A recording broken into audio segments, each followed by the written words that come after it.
ठीक है, तो अब हम अपना नेक्स्ट क्वेश्चन स्टार्ट करते हैं, जिसमें लिखा हुआ है कि 4x + 3y = 25 and second equation है 2x + 3y = 17।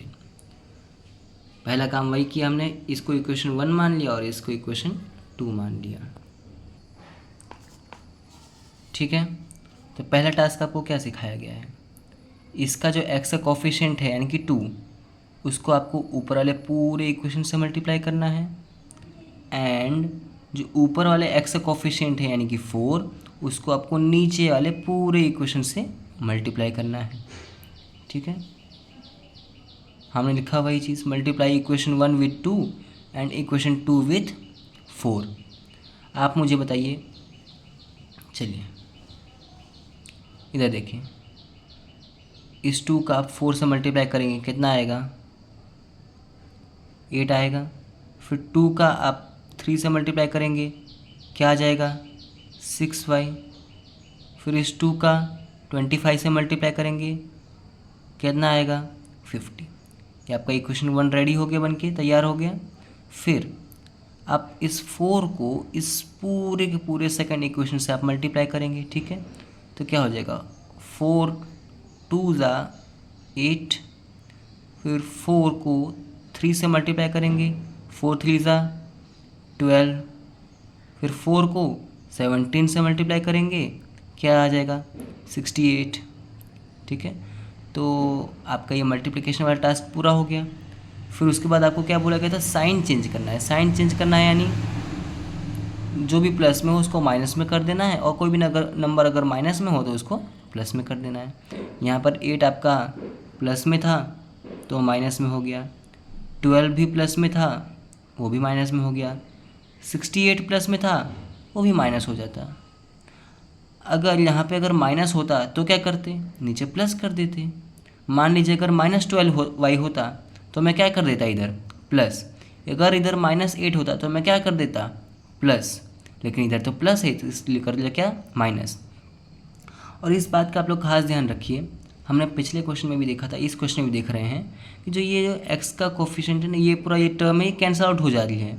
आप भी सोचिए 8x में से 8x ही माइनस करोगे, 8x में से 8x ही तो माइनस कर रहे हो, तो रिजल्ट क्या आ जाएगा, तो दोनों कैंसिल आउट होकर 0 हो जाएगा, है ना।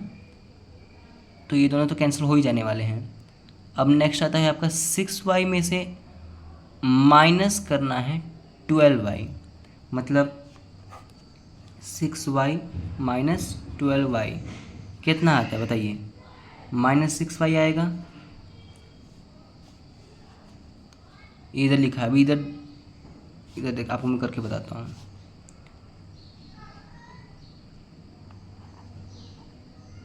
+6y = 50 और फिर 8x + 12y = 68। ठीक, साइन चेंज किया, एक कैंसिल हो गया, 6y में से 12y गया, मेरा -6y आया, और 50 में से -68 हुआ। ध्यान रखिए 50 में से +68 नहीं करना है, 50 - 68 कितना होता है, -18। ठीक है, अब क्या करना है, अगर इक्वेशन के इस साइड में भी एक ही टर्म हो, इस साइड में भी एक ही टर्म हो, तो क्या होता है मालूम, अगर इन दोनों के पास माइनस है ना, दोनों का साइन नेगेटिव है, तो दोनों कैंसिल आउट हो जाते हैं। हमने पिछले क्वेश्चन में भी किया था, इस क्वेश्चन में भी कर रहे हैं, आगे भी काम में आएगा, ध्यान में रखिएगा। फिर y = ये 6 मल्टीप्लाई में तो इधर आके डिवाइड में आ जाएगा, कैंसिल आउट करेंगे तो आपको मालूम है 18 को 6 से डिवाइड करेंगे तो आपका y = 3 आएगा। ठीक है, फिर आपको क्या करना है, y = 3 जो आपका आया है उसको चाहे आप इक्वेशन 1 में रख दो, इक्वेशन 2 में रख दो, किसी में भी रख सकते हो, और x की वैल्यू निकाल सकते हो। यहाँ पर हमने अपने इक्वेशन 1 में रखा है, जो इक्वेशन 1 था हमारा 4x + 3y = 25, इसमें हमने रखा है। और देखिए क्या वैल्यू आती है, 4x + 3y = 25 था हमारा इक्वेशन 1, y के जगह पे हमने क्या रख दिया, 3। इधर 3 और y मल्टीप्लाई में थे, इसलिए यहाँ पर भी ये वाला 3, और जो ये y की वैल्यू आई है 3, ये वाला 3। ठीक है, दोनों मल्टीप्लाई होंगे तो 4x + 3 3 = 9 = 25। फिर यही 9 यहाँ जाता है तो +9 का -9 हो जाएगा, है ना। देखिए हमने नेक्स्ट टाइम क्या लिखा है, 4x = 25 - 9। 25 - 9 कितना होता है 16, तो 4x = 16। सॉल्व करेंगे, 4 उधर डिवाइड में जाएगा, 16/4, x = 4। तो इस सब से हमारी y की वैल्यू आ गई 3 और x की वैल्यू आ गई 4। सॉल्व पूरा हो जाएगा, उसके लास्ट में आपको लिखना है hence the solution for above equations is x = 4 and y = 3। देखिए इस प्रकार से, hence the solutions for above equations is x = 4, y = 3। हमने वही किया जो पिछले क्वेश्चन किया था, सेम टू सेम वही प्रोसेस फॉलो किया है हमने।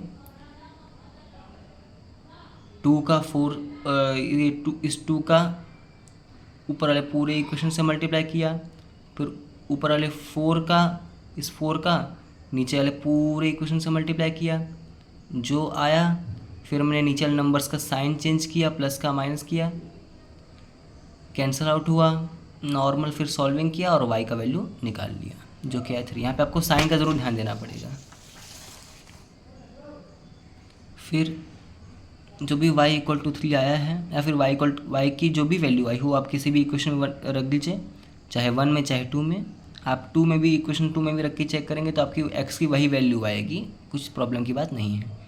इक्वेशन 1 में रखेंगे, x की वैल्यू फाइंड करेंगे, यहाँ पे 4 आया है, उसके बाद ये स्टेटमेंट लिख देंगे, hence the solutions for above equations is x = 4 and y = 3। ठीक है।